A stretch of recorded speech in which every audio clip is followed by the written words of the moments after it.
Hi, everyone. I'm Sheldon Good, the Executive Director of the Mennonite. And I have here with me Lisa Koop, the Associate Director of Legal Services at Heartland Alliance's National Immigrant Justice Center. Thanks for joining us, Lisa. Sure, my pleasure. So we've got online this sort of exchange between the two of us about understanding the current situation regarding family separation at the U.S. border. And I was just wondering if you could share a story, perhaps the one that you mentioned in that interview, Miss L, who is the named plaintiff in the ACLU's family separation litigation. Just tell us a little bit about her story and what she's gone through.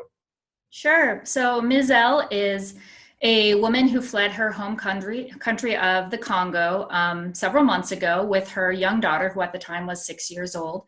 And they made their way to the United States, had a pretty arduous journey through South America, and expected to be able to present themselves at the United States border and request asylum or refugee status. And upon turning themselves in to border officials at the port of entry south of San Diego, instead of being allowed to proceed with her asylum case, her daughter was taken from her. And her daughter was sent to an Office of Refugee Resettlement facility in Chicago while Ms. L was held in immigration detention in San Diego. And it was 4 months before she was reunified with her daughter. And she was reunified at that point in large part due to the ACLU getting involved and filing a federal lawsuit contesting the fact of her detention away from her daughter. And it's worth noting that Ms. L passed her initial asylum screening. So they have what are called credible fear interviews that people who present themselves at the border requesting asylum have to pass in order to be able to proceed and apply for asylum. And Ms. L did, but then was in so much distress because no one explained to her what was happening procedurally. No one told her where her daughter was. She wasn't able to talk to her daughter by telephone for many weeks. And even then was only very sporadically and for very short periods of time. And so she didn't have a real sense of what kind of conditions her daughter was being held in. And so she went before the immigration judge and she said, basically, her understanding was that the only way she could be reunified with her daughter was by requesting deportation. And so that's what she did. And we met her after she had already told a judge that she wanted to go back to the Congo. And when the judge asked her, well, are you afraid? She indicated, it doesn't really matter. The only thing that's important to me is being reunified with my daughter. And that's really striking because that's absolutely not the message that we want to be sending to asylum seekers and refugees, that in order to pursue your claim, you have to compromise family integrity and accept the fact that you're going to be separated from your child. So right now, we continue to represent Ms. L. We're working to get her immigration court proceedings reopened so that she can pursue her asylum claim, which we believe is a viable, legally sound asylum claim. She has volunteer attorneys who work with us in Chicago, pro bono counsel, who's representing her. She was released then, as I said, from the facility in San Diego when she came to Chicago, and her daughter was released then from the facility where she had been held. And so they're now living together in a shelter, and they're recovering. They're still extremely traumatized. I think anybody who met her would recognize that this is a woman and a child who have been through a really horrific experience, which compounds the trauma that they'd already experienced that led them to come to the United States in the first place. Mm-hmm. And so do we have any sense of this was something that happened several months ago, right? And so what sense do we have in how many others are out there like this? And there's some talk even today of an executive order. Right. If something like that comes to pass, how quickly do we anticipate that things would actually change? Yeah, I mean, so to your question of how frequently this is happening, I mean, the most recent numbers that came out suggested that somewhere in the ballpark of 2,500 families, so 2,500 children have been taken from their parents, which is really an astoundingly high number. And so this is happening very broadly and at an alarming rate. And we see, so my organization, the National Immigrant Justice Center, provides legal services to children who are in ORR custody, so Office of Refugee Resettlement custody in the Chicago area. And this has become the bulk of the work that we're doing right now, is trying to figure out where the children's parents are. And, you know, for us to learn the child's case, we usually need to talk to the parents. These, you know, some of these children are so young that they're not speaking yet, or they're not speaking because they're so traumatized by what they've experienced being separated from their parents. And so it really has crippled the system to have all of these families separated and sort of strewn across the country in detention centers where, you know, you can't make phone calls. We can't pick up the phone and say, you know, hey, detention center in San Diego, we'd like to speak to our client. It's a huge ordeal to even be able to communicate with clients. And so, you know, and that's the attorneys trying to make that communication. When you imagine parents in these facilities trying to call out and call the shelters and connect with their kids, if they even have the phone number for them, you know, it's just an insurmountable obstacle. So, yeah, I think the nation has been rightly horrified by what's happening. It sounds like the administration, the president, is now contemplating issuing an executive order to stop family separation, family detention in this way, or family separation.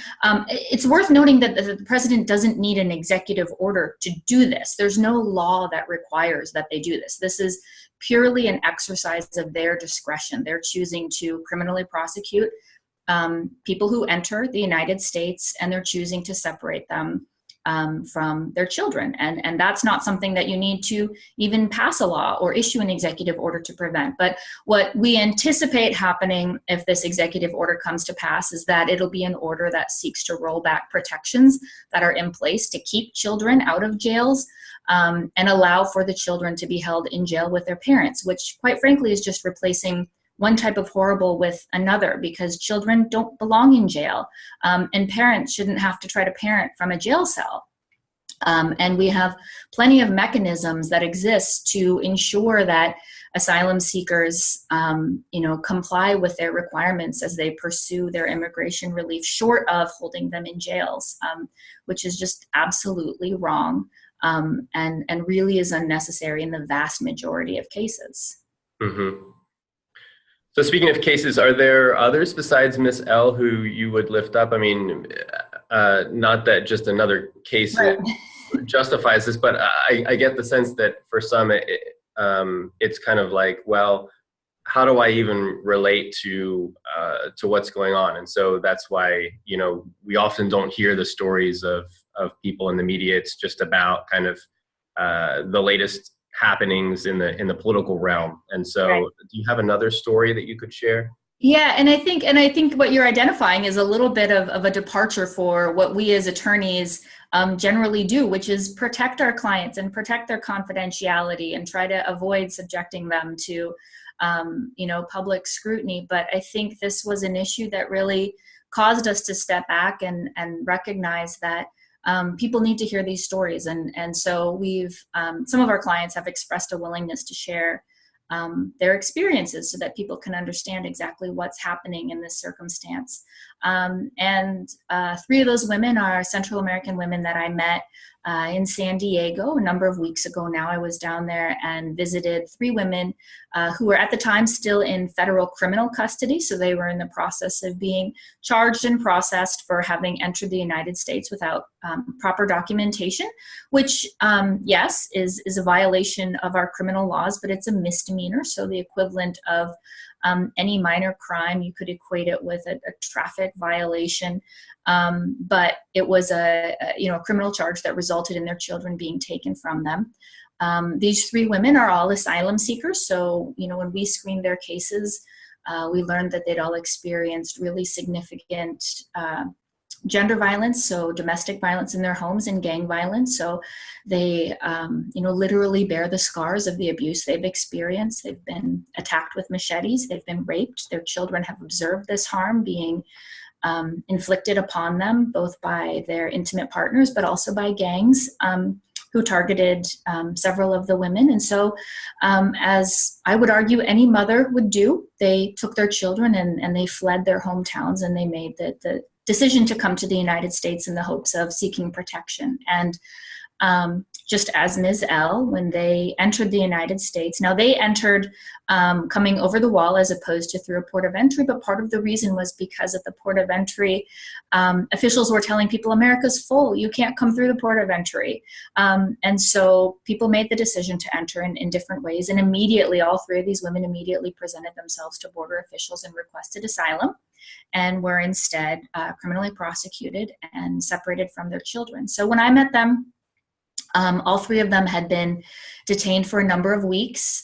Two of the three of them had no idea where their children were, and were desperate and anguished and very much in the throes of trauma resulting from having had their small children taken from them. One of them said to me, I've never been apart from my children. I've never been away from them. And to have fled what they fled and then to experience having their children removed from them, I think was really almost too much to bear. So they all three of them, when I spoke to them, said, if this is what it means for me to have to pursue asylum, then I'm not sure that I want to go through with this process. We'll take our chances back with the gangs and our domestic abusers. All three of them have continued to pursue their claims. And they're still detained. They're still separated from their children now, so it's about a month later. They have had some phone calls with their children. We were able to determine where their children were being detained and at least allow them to speak by telephone, which is, a very tiny step in the right direction, but of course, far, far short of being able to be with your children and provide protection and comfort the way a mother should be able to. So we're still a long ways from these women and their children even being able to begin to heal from everything that they've experienced. Thank you. Thank you for sharing their stories. And I think it's really important that we humanize this as we observe this unfolding situation, that we recognize that there are real people and real stories and real lives at stake here in this. So thank you, Lisa. This is Lisa Koop, Associate Director of Legal Services at Heartland Alliance's National Immigrant Justice Center, and she attends Assembly Mennonite Church in Goshen and is an alum of Goshen College. So thank you for speaking with the Mennonite today, Lisa. Thanks, Sheldon. You're welcome.